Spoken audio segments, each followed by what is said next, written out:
Hello friends. Have you ever been in a situation where you ask a friend of yours if he or she can put a good word for you with somebody else? Sometimes things go so well that this friend of yours tells you, "Oh no, I will take you with me and will introduce you to that person." That has happened to me, and I am sure that it has happened to you. But the next time it happens to you or to me, I invite you to think of something. I want you to think that that person is an Andrew. Andrew was the first apostle described in the Bible, and he was a simple guy. He was not one of those big ego, story stealing kind of characters. But Andrew had a gift. He knew how to take people to Jesus. When you look at the Gospels of Mark, Matthew, and Luke, there are not many stories of Andrew. It is in the Gospel of John where we start to understand what was the personality of this guy. Andrew was a follower of John the Baptist. So when John the Baptist saw Jesus and recognized that Jesus was the Messiah, Andrew was there with him. When Andrew found out that Jesus was the Messiah, instead of keeping this to himself, Andrew went to his brother, Simon Peter, and told, "Hey, we have found the Messiah. Come and meet this guy." And this is how both brothers, Andrew and Simon Peter, end up being apostles of Jesus. There are two other stories that help us know more about Andrew. A second story is in the feeding of the 5,000. When there are people receiving the word of Jesus and it's becoming late, and the apostles started to be concerned about feeding them, and Jesus said, "Go and find food for them."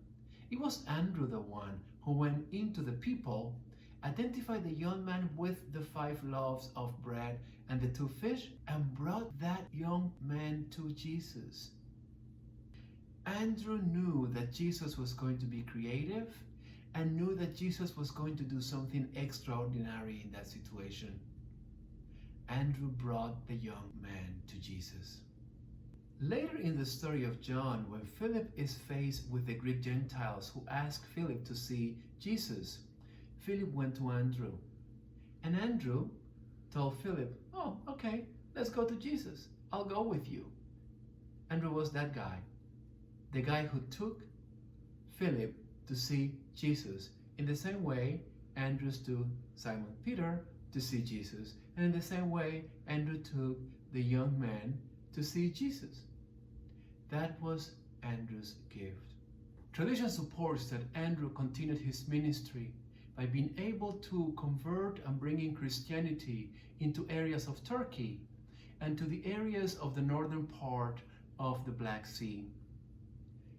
Legends tell that Andrew died in Greece as a martyr. But the important part of the story is, what do we do? What do we learn with Andrew? What was it about this guy who had an incredible ability to bring others to Jesus? And to what extent can we take this gift and make it our own?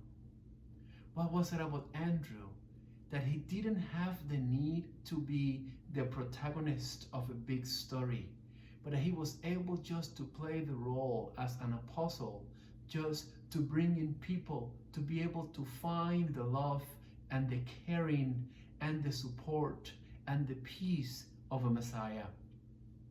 What was it about Andrew that was able to trust the message of John the Baptist, to believe John the Baptist and say, "Hey, this guy, this is the guy. This is the one we have been waiting for"? Those are the questions that we're going to be exploring this Sunday. The questions about how do we take the life of this apostle, learn from it, and get something and make it our own. So the next time we have to put a word for somebody, or somebody needs to put the good word for us, we think of the amazing work of that apostle did for us, and we transform that putting the word for somebody else into putting the word and bringing that person to the love of God. So we invite you to explore the gifts of Andrew by joining us in the Apostle series this Sunday at 9:30 through our Zoom link. So hope to see you there.